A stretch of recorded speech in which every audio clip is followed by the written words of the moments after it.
Workers are putting the very first shingle on the new roof of the historic and photogenic Mabry Mill. First of all, you want to size your shake up, your shingle.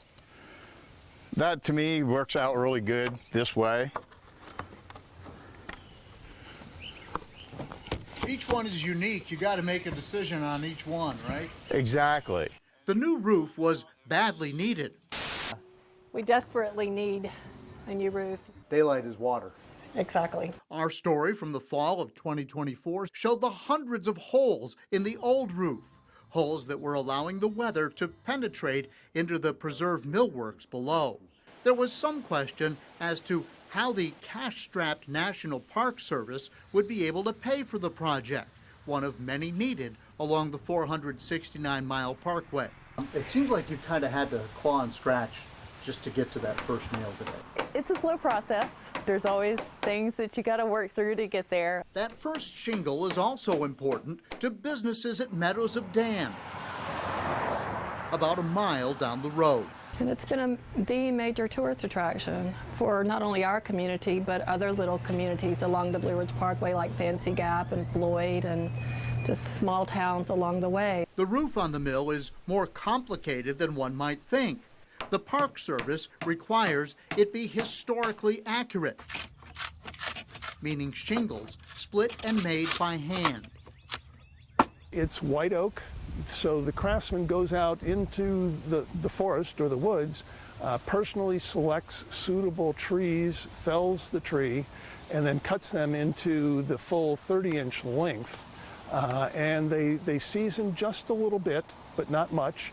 And then they go through a process of looking for the grain in the wood and then using hand-forged knives, cut them down with these hand-forged knives into the shakes that are about to go on the building.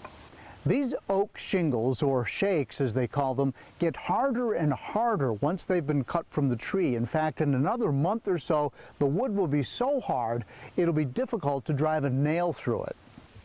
And it wouldn't have happened without the Blue Ridge Parkway Foundation, which paid about $60,000 for the shingles and another $40,000 for the scaffolding, money that comes from donors and the sale of specialty license plates. But the foundation is the official philanthropic partner to the National Park Service, so we're authorized to raise funds, which we do, about $24 million over the last 25 or 27 years. But the Park Service comes to us and suggests projects that we might be interested in funding. We're very thankful for the partnership with the Blue Ridge Parkway Foundation.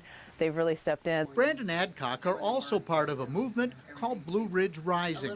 Blue Ridge Rising is an initiative from the Blue Ridge Parkway Foundation to get all of the communities that are along the parkway. For so long it's been, Mabry Mill, Explore Park, Blowing Rock. We were all just kind of separate entities along the parkway, and with Blue Ridge Rising, it's really working to bring all of those communities together because we all have collective skin in the game. While the roof is a huge win in terms of preserving the mill, the nearby restaurant remains closed, with no vendor willing to take over operations.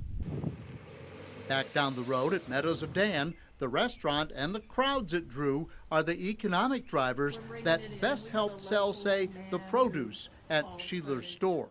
I cannot overstate the cost of the loss of that restaurant to our community. It was historic, it was famous.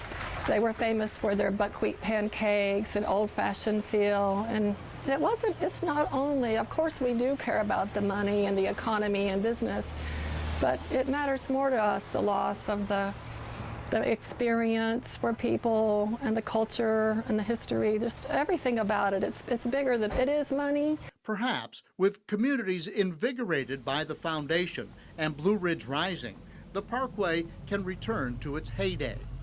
But for now, it's one shingle, one nail at a time. John Carlin, 10 News, working for you.